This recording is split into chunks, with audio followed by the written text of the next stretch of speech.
Hello keepers, I'm going to do a video today. I'm going to give Gideon a bath. It's been about 10 days. We had snow yesterday. It is pouring rain today. And I just thought, what a better day to give him a bath. Also, I uploaded a short not too long ago where I went to Target with him and we bought some new products. I want to give those a try and I'll be using it in the video today. Just a little intro. My name's Jessie, Jessica. I've been called worse. Most people call me Jess or Jessie. My dog's name is Gideon, and he's 6 years old. He's a Silky Terrier. I started this channel because I was bullied a lot growing up. Not so much my middle, maybe high school on, but elementary school, I was bullied a lot. And I always felt like in this world, I didn't belong. So I wanted to start a community where people can come here, get a breath of fresh air, have a couple of laughs, take a, just take a breather and just enjoy yourself. If you want to leave a comment, give me some pointers or what have you, that would be awesome. I just want this to be a good community, a good place where we can just come and hang out. So let's suds up Gideon and let's get him started. So before I get Gideon in the bathtub, I'm just going to put my hair up.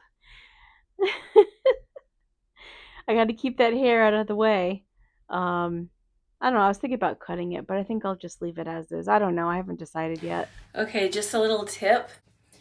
Okay, right here, I have this scented candle wax melt thing. And right here, somebody had accidentally hit it. I'm not going to say who. And it wasn't Gideon. And it got wax everywhere. And the way, just some people don't even think of it, but the way you can get rid of that, you just run the hairdryer over it and wipe it clean. And I'm going to do that really quick. Instead of sitting there scraping, because even if you scrape it, it's going to be like there's going to leave like a sticky like residue on there. The best way to do it is to turn your hairdryer on high, melt it, and wipe it right off.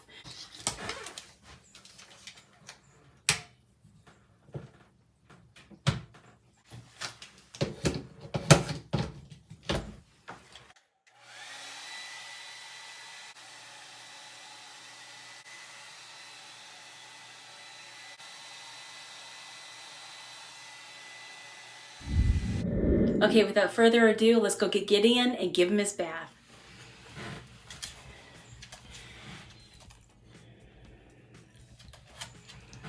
Okay. I'm going to use this Pet Armor ear rinse. Smell? Let's do an ear flush. Cotton? Ready?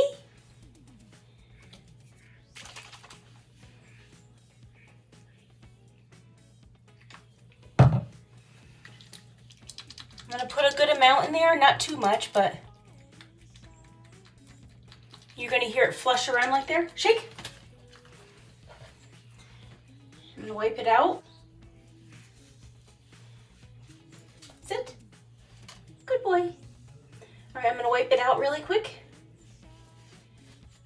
It's clean, but I'm gonna do it, I just do it anyway, just to prevent any ear infection from ever starting. They feel good. Shake. Good boy. Come here. Oh, wait a minute, let me wipe it out. I'm gonna do this before his bath, just because the stuff is soapy and a little sticky and everything, so I thought I'd... Here, look, smell? No? Okay. He was smelling it. All right, all done. Your bath. Come on. All right. Okay, so this Kindful shampoo I got at Target. I've used it before and it works really good. I like that smell in particular. But for people that have not seen my videos before, I just put some in an old dish soap bottle, an empty one, and I just add water to it, and it kind of like dilutes a little bit, and when I shake it up it foams up, and I just find that it kind of like easily disperses better that way, and you end up using like less shampoo too. But yeah, I like the Kindful brand. I'm not sponsoring it or whatever. I'm just saying that's what works really good, and I really really like the smell, and it makes Gideon's fur nice and shiny. So yeah, see the foam that works. I love it. It just soaps up so much better. Oh, and for those that have noticed, I guess I accidentally put my shirt on inside out. So I'm wearing my shirt inside out for those that noticed earlier.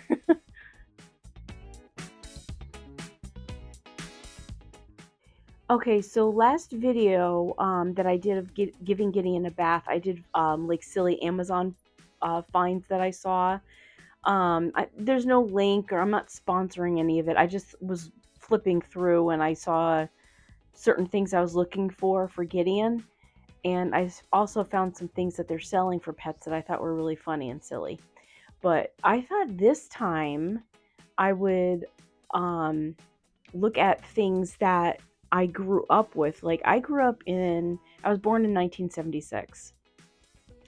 And I thought that it would be really cool to like go like a flashback from the past and look at some of the things that I grew up with.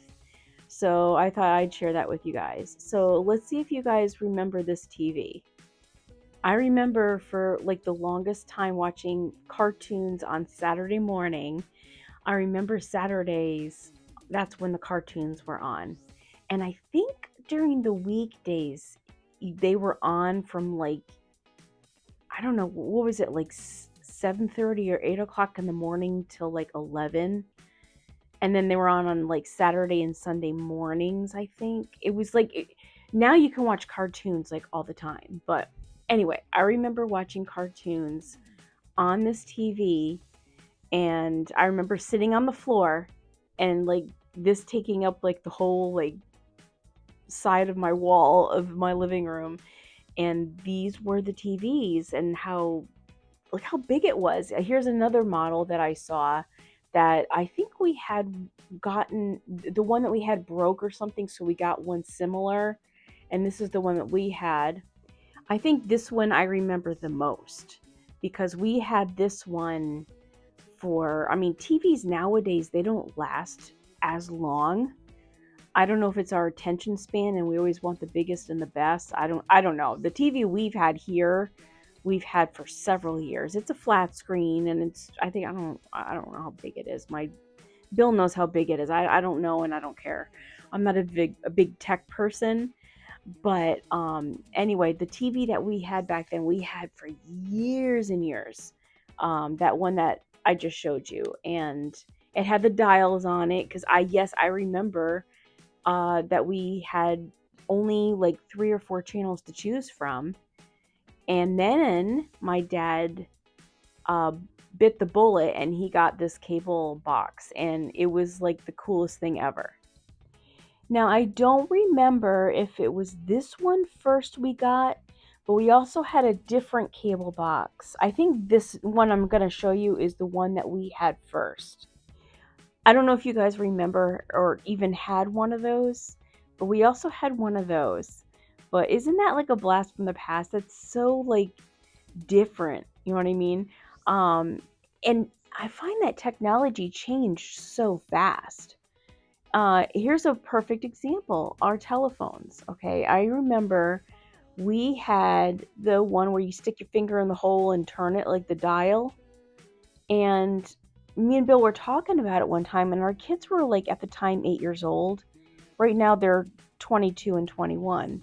But I remember when they were like, I don't know, like, oh, Gideon sees a neighbor outside. I don't remember if it was when they were like 10 or 11 years old, but they were like, what's that? You know, like, I don't know if me and Bill were talking about it or if we saw it on TV and we started talking about it, but they wanted to see a picture and wanted to see what that type of phone looked like. Gideon, stop it. Stop. Get down. No, get down. Get down. It's just a neighbor. Hold on a second. Okay, sorry about that. He's in my lap now. When the neighbors walk by, he's got to give his 2 cents. You know what I mean? But anyway, so yeah, so we had the rotary dial, is what I was trying to say earlier. So we had that, and then we had one of these where you push the buttons, and I think our kids kind of remember that, because they'd go over their great grandparents, and of course, they would still have the same old phone, so the kids got to see it, but they never saw the rotary dial ones.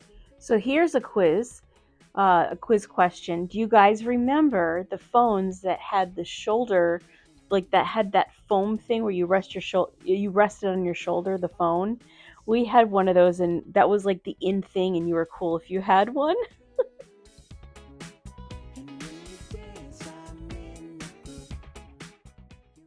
So I remember watching TV, and we had these couches that it seems like everybody had them.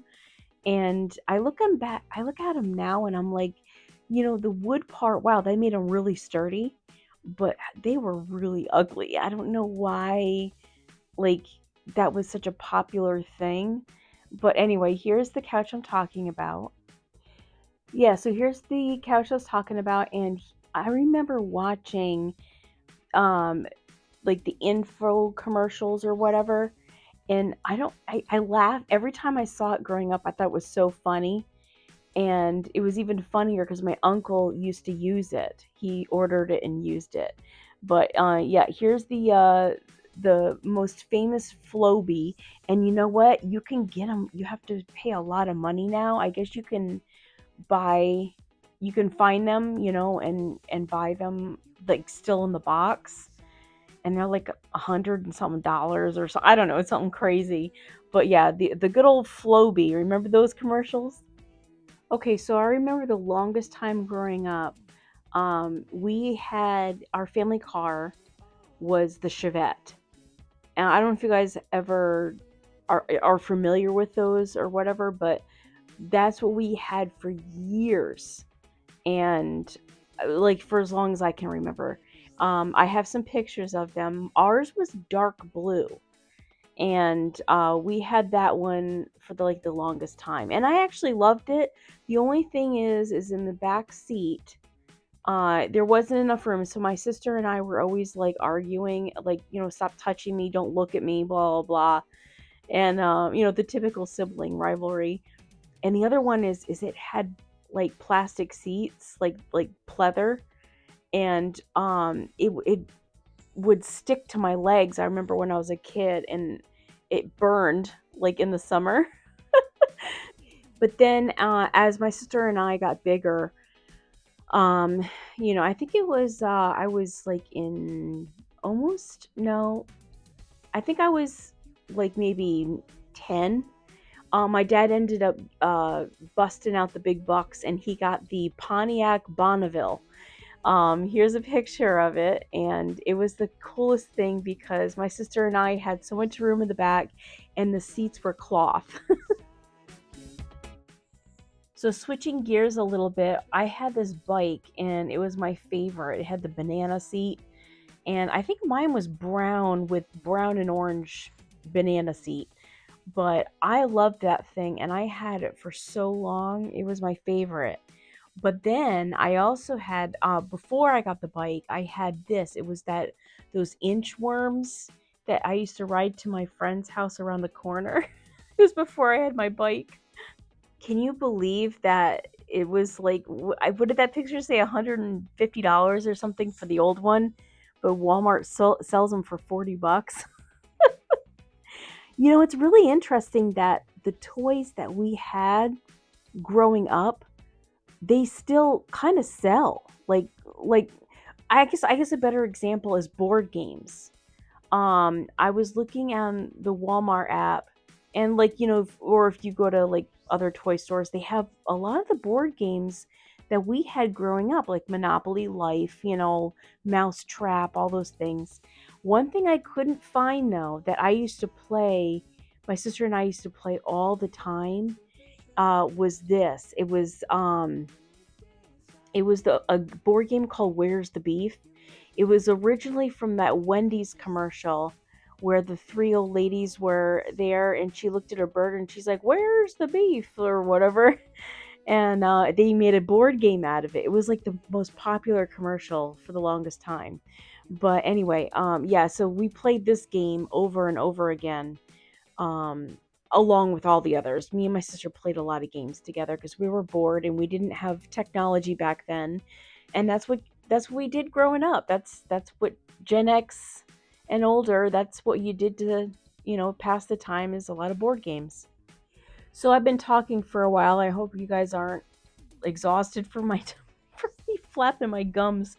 So what I'm gonna do is, just while you're watching Gideon get his blowout, I am going to just pop up a couple of toys that I had growing up. I had tons of toys, but I'm just going to show you a couple of them that I went through that I remember owning, and I thought I'd share them with you.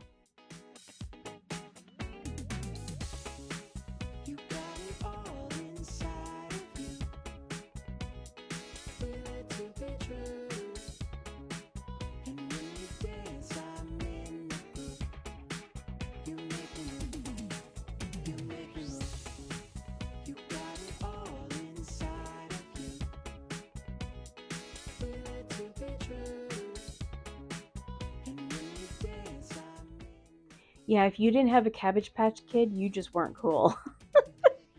But this little worm, uh, if you squeezed it, it would light up, and that was the most helpful toy I had, because I remember reading my books and I would have it was called a glowworm, and I would have it under my covers and I'd tent my covers over my head, and I was reading my books, and it would light up so I could, because my parents were like, "Lights out, you have to go to bed." And I'll be like, "Okay." And I'd throw the covers over my head and I'd use my glowworm and I would read my books.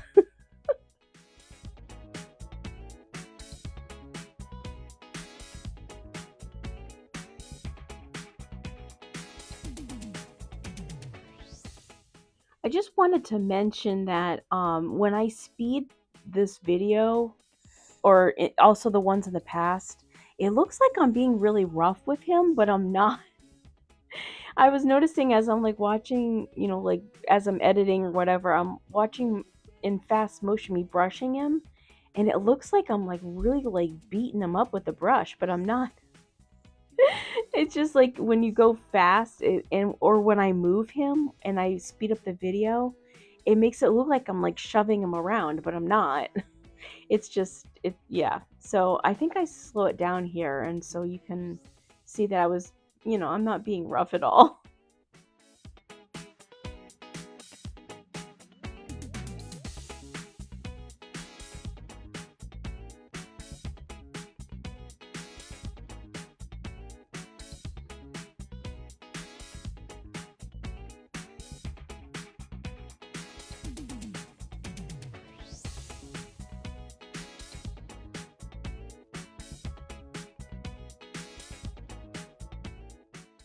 Yeah, so Gideon really likes getting his hair brushed. I brush it before bed. Oh, there's me with my inside out shirt giving him a hug. Usually before bed, I brush his hair too. I'll do it on my bed, like on the comforter. I place him on there and I give him a good brushing. It just kind of winds him down before bed. But here I'm clipping his nails. I don't do his nails too often, only because we walk outside a lot and it's on the pavement. So his nails don't get too long, but I do like to keep up with them. I always check them because I don't want his quicks in his nail to get too long. Um, but he doesn't mind getting his nails clipped. He doesn't care for it, but he doesn't mind it either.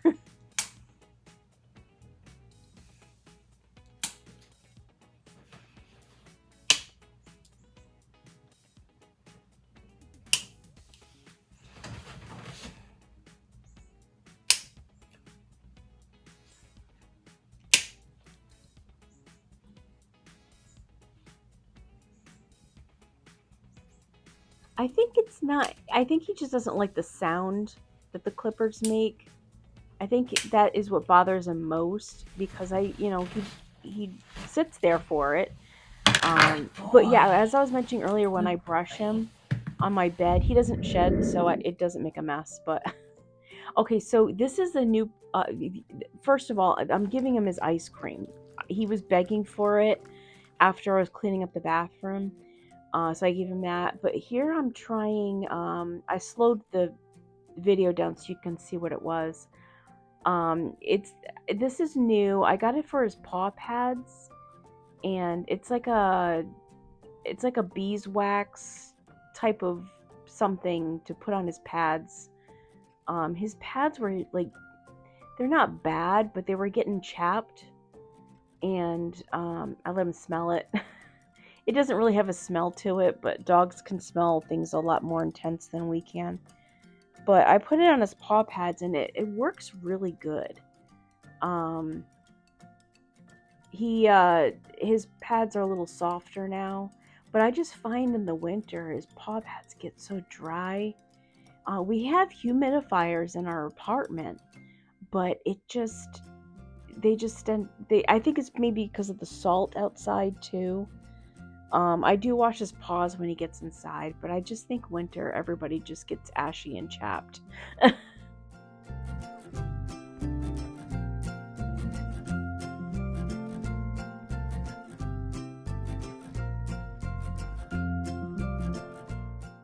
He's so adorable. You can tell that he's really enjoying it.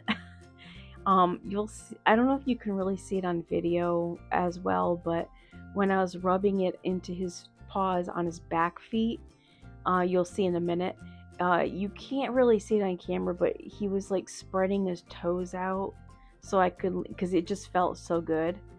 I also find that the bottom pad right there, the bottom one right there when I'm rubbing, if you like, I find that it's like a little thicker, and I was putting it on the sides of the pad too, because that's where it was like really chapped. Just a little pointer. But yeah, I got this at Target. It was a little pricey. I think it was like $7 or $10 or something. But then when I go to TJ Maxx, they have a different brand. But it's a good brand. I think it's Palmer's or something. Palmer's, I think it's called. But it was like $5. So if you want to save money, they have a lot of good pet products at TJ Maxx that are cheaper. That, are good name brands, I guess, that, are for a cheaper price if you don't want to spend like a lot of money. They also have pee pads at TJ Maxx too, for a couple of bucks cheaper than Walmart. I think Walmart, they want like 13 and change, and at TJ Maxx it was like $10. So, a little cheaper. If they're close by, then it's worth it, but if TJ Maxx is farther, then it's not. Well, thank you so much for watching. Gideon's done. Here's the finished product. Don't forget to reflect Jesus' glory, and I will see you guys in the next one. Bye!